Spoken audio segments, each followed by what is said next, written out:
Go back, go back, go back to the woods. That's what Mom used to say to us when she thought we were sitting too close to the TV set.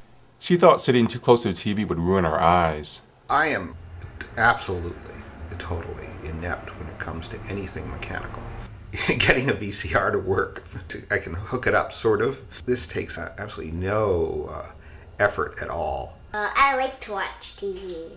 I got a call from a company, the same company that markets the Chia Pets, and then they showed me this new idea they had of a device that helps people program VCRs. So I thought that was a really juicy interface design project. My part in this was to actually design the overall product.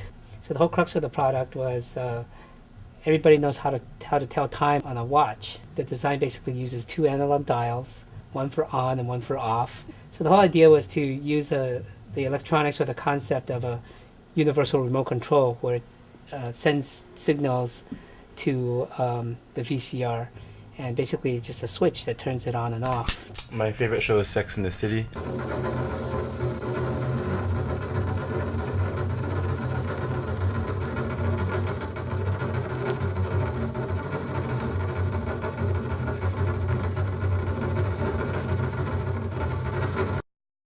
What if you could invent something where they tap into a part of your brain and they make you forget a TV show that you really like, so you could watch all over again and it'd be all new episodes for you?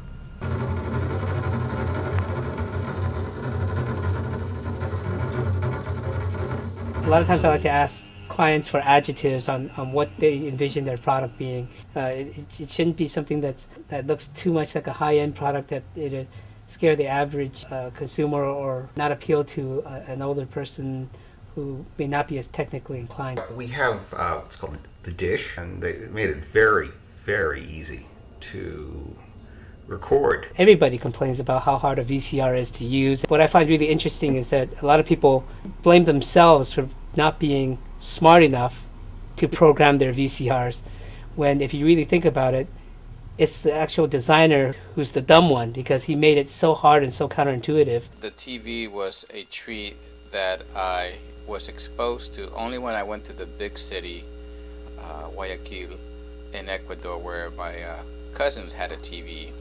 And I remember watching maybe a couple of episodes of Speed Racer and Batman. Well, I only get to watch movies on holidays, and I don't watch very much TV.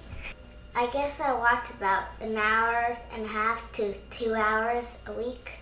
When I left, one of my cousins had mentioned that I wouldn't be watching TV where I was going, which was New York City, and that I'm going to miss out on watching Batman and Speed Racer. That wasn't our main TV. We had a color TV that we watched in the living room. Mom kept that black and white TV to listen to her soap operas. One day, I must have been 6 or 7, I was homesick from school. The TV was on. On screen was a movie about Vikings. I liked Vikings. I looked on screen and saw a Viking raider carry a woman over his shoulders. I could see that lady's butt. Even at that age, I knew that you couldn't show that on TV.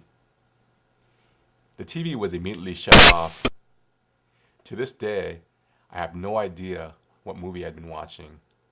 I advocated for the poor all my life and did human rights work in Saipan, so I know how terrible things really are.